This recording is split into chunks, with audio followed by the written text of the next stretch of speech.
ಆಚಿ chilli powder ಸಖತ್ ಖಾರ ಬಣ್ಣ ಮತ್ತು ರುಚಿ ಆಚಿ ಚಿಲ್ಲಿ ಪೌಡರ್. ಸಹೋದರಿ ಕಾರಿನಲ್ಲಿ ಕದ್ದು ಮುಚ್ಚಿ ಓಡಾಡ್ತಾ ಇದ್ದಂತೆ ರಾಜೀವ್ ಗೌಡ ಸಹೋದರಿ ವಿಚಾರಣೆ ವೇಳೆ ಕಳ್ಳಾಟ ಬಯಲಾಗಿದೆ ಅಂತ ಗೊತ್ತಾಗಿದೆ. ವಿಚಾರ ಗೊತ್ತಾಗ್ತಾ ಇದ್ದಂತೆ ರಾಜೀವ್ ಗೌಡ ಬಂಧನಕ್ಕೆ ಪೊಲೀಸರು ಬಲೆ ಬೀಸಿದ್ರು. ಅಷ್ಟರಲ್ಲೇ ಪೊಲೀಸರಿಗೆ ಯಾಮಾರಿಸಿ ಕಾಲ್ ಕಿತ್ತಿದ್ದಾರೆ ರಾಜೀವ್ ಗೌಡ. ಮಂಗಳೂರು ರೈಲ್ವೆ ನಿಲ್ದಾಣದ ಪಾರ್ಕಿಂಗ್ನಲ್ಲಿ ಕಾರ್ ನಿಲ್ಲಿಸಿ ಎಸ್ಕೇಪ್. ಸಹೋದರಿ ಕಾರಿನಲ್ಲಿ ಕದ್ದು ಮುಚ್ಚಿ ಓಡಾಡ್ತಾ ಇದ್ದದ್ದು ಗೊತ್ತಾಗಿದೆ. ಸಹೋದರಿಯನ್ನು ವಿಚಾರಣೆ ಮಾಡಿದಾಗ ಕಳ್ಳಾಟ ಬಯಲಾಗಿದೆ.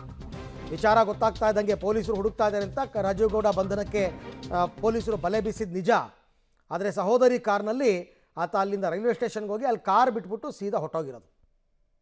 ನಾನು ಕೇಳೋ ಪ್ರಶ್ನೆ, ಇದೆಲ್ಲ ಗೊತ್ತಾಗುತ್ತೆ ನಿಮಗೆ, ಬಟ್ ಎಸ್ಕೇಪ್ ಆದಮೇಲೆ ಗೊತ್ತಾಗುತ್ತೆ, ಆಗಕ್ಕೂ ಮೊದಲೇ ಯಾಕೆ ಗೊತ್ತಾಗಲ್ಲ? ನಮ್ಮ ಹೋಮ್ ಮಿನಿಸ್ಟ್ರನ್ನ ಕೇಳಿದ್ರೆ ಅದ್ಯಾವ ದೊಡ್ಡ ವಿಚಾರ, ಅರೆಸ್ಟ್ ಮಾಡ್ತೀವಿ ಬಿಡ್ರಿ ಅಂತಾರೆ. ಈ ಬಗ್ಗೆ ಮತ್ತಷ್ಟು ಮಾಹಿತಿ ನನ್ನ ಕೊಲೀಗ ಮುದ್ದುಕೃಷ್ಣ ಅವರಿಂದ ಪಡ್ಕೊಳ್ಳೋಣ. ಮುದ್ದುಕೃಷ್ಣ, ಈಗ ಆತ ಬೇಲರ್ಜಿ ವಜಾ ಆಗೋ ತನಕ ನನ್ನ ಪ್ರಕಾರ ಇಲ್ಲೇ ಎಲ್ಲೋ ಸುತ್ತಮುತ್ತ ಓಡಾಡಿಕೊಂಡೇ ಇದ್ದಿದ್ದು. ಯಾವಾಗ ಬೇಲರ್ಜಿ ಕ್ಯಾನ್ಸಲ್ ಆಯಿತು ಆಗ ಆತ ಎಸ್ಕೇಪ್ ಆಗಿರೋದು. ಈಗ ಪೊಲೀಸರು ಕಲೆ ಹಾಕಿರೋ ಮಾಹಿತಿ ಏನು?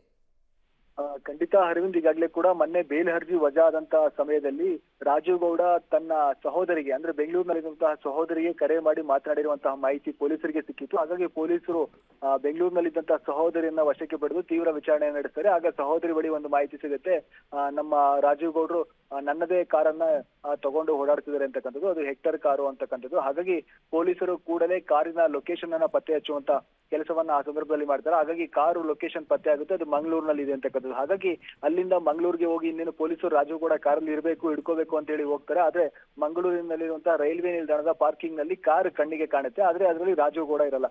ಹಾಗಾಗಿ ಪೊಲೀಸರು ರೈಲ್ವೆ ನಿಲ್ದಾಣದಲ್ಲಿರುವಂತಹ ಎಲ್ಲ ಸಿಸಿಟಿವಿಗಳನ್ನ ಪರಿಶೀಲನೆಗೆ ಒಳಪಡಿಸಿದಾಗ ರೈಲ್ವೆ ನಿಲ್ದಾಣದ ಪಾರ್ಕಿಂಗ್ ಫ್ಲಾಟ್ ನಲ್ಲಿ ಕಾರು ಚಾಲಕ ಬಂದು ಕಾರನ್ನ ನಿಲ್ಲಿಸಿ ಅಲ್ಲಿಂದ ಹೋಗುವಂತದ್ದು ಸಿಸಿಟಿವಿಯಲ್ಲಿ ಸರಿಯಾಗಿದೆ. ಆದ್ರೆ ರಾಜೀವ್ ಗೌಡ ರೈಲ್ವೆ ನಿಲ್ದಾಣದ ಯಾವುದೇ ಸಿಸಿಟಿವಿಯಲ್ಲಿ ಸರಿಯಾಗಿಲ್ಲ. ಆದ್ರೆ ಒಂದು ಮಾಹಿತಿ ಪ್ರಕಾರ ಈಗಾಗಲೇ ಕೂಡ ರಾಜೀವ್ ಗೌಡನಿಗೆ ಪೊಲೀಸರು ಬರ್ತಾ ಇರುವಂತಹ ಮಾಹಿತಿ ಸಿಕ್ಕಿ ಅಲ್ಲಿಂದ ಎಸ್ಕೇಪ್ ಆಗಿರ್ಬೇಕು ಅನ್ನೋಂಥದ್ದು. ಆದ್ರೆ ಪೊಲೀಸರು ಅಲ್ಲಿಗೆ ಹೋಗುವಷ್ಟರಲ್ಲಿ ರಾಜೀವ್ ಗೌಡನಿಗೆ ಈ ಮಾಹಿತಿಯನ್ನ ಕೊಟ್ಟಿದ್ಯಾರು ಅಂತಕ್ಕಂಥದ್ದು ಈಗಿರುವ ಪ್ರಶ್ನೆ. ಪೊಲೀಸರಿಗೂ ಕೂಡ ಈ ಒಂದು ಪ್ರಕರಣದಲ್ಲಿ ರಾಜೀವ್ ಗೌಡನ ಬಂಧಿಸಲೇಬೇಕು ಅನ್ನೋಂಥ ಬಹಳಷ್ಟು ಒತ್ತಡ ಇದೆ. ಈಗಾಗಲೇ ಉಸ್ತುವಾರಿ ಸಚಿವರು ಕೂಡ ಬಂಧನ ಆಗ್ಲೇಬೇಕು ಅಂತ ಹೇಳ್ತಿದ್ದಾರೆ. ಸಿಎಂ ಅವರು ಕೂಡ ಅಸಮಾಧಾನವನ್ನು ತೋಡ್ಕೊಂಡಿದ್ದಾರೆ. ಮತ್ತೊಂದು ಕಡೆ ಸೀರಿಯಸ್ ಆಗಿ ಹೇಳಿದ್ದೀನಿ ಅಂತ ಹೋಮ್ ಮಿನಿಸ್ಟರ್ ಹೇಳ್ತಿದ್ದಾರೆ. ಆದ್ರೆ ರಾಜೀವ್ ಗೌಡ ಮಾತ್ರ ಪೊಲೀಸರಿಗೆ ಕಣ್ಣಿಗೆ ಮಣ್ಣೆರಚಿ ತಪ್ಪಿಸ್ಕೊಂಡು ಓಡಾಡ್ತಿದ್ದಾನೆ. ಈಗಾಗಲೇ ಕೂಡ 13 ದಿನಗಳಾಗಿದೆ. ಹಾಗಾಗಿ ಪೊಲೀಸರಿಗೆ ಒಂದ್ ರೀತಿ ರಾಜೀವ್ ಗೌಡ ಬಂಧನ ಮಾಡೋದು ದೊಡ್ಡ ತಲೆನೋವಾಗಿದೆ. ಹಾಗಾಗಿ ಪೊಲೀಸರು ಸಿಕ್ಕಾಪಟ್ಟೆ ತಲೆ ಕೆಡಿಸ್ಕೊಂಡ್ರು ಕೂಡ ರಾಜೀವ್ ಗೌಡ ಮಾತ್ರ ಇದುವರೆಗೂ ಪತ್ತೆ ಆಗ್ತಿಲ್ಲ. Right Muddukrishna, thank you. ತಮ್ಮೆಲ್ಲ ಮಾಹಿತಿಗೆ ಧನ್ಯವಾದ. ಎಲ್ಲರೂ ಸೇರ್ಕೊಂಡು ನಾಟಕ ಆಡ್ತಾ ಇದ್ದಾರೆ ಅಂತ ಅನಿಸ್ತಾ ಇದೆ. ಪೊಲೀಸರು, ರಾಜಕಾರಣಿಗಳು, ಒಟ್ಟಿನಲ್ಲಿ ಎಲ್ಲ ಸೇರ್ಕೊಂಡು ರಾಜೀವ್ ಗೌಡನನ್ನು ರಕ್ಷಣೆ ಮಾಡುವಂತಹ ಕೆಲಸ ಆಗ್ತಾ ಇದೆ.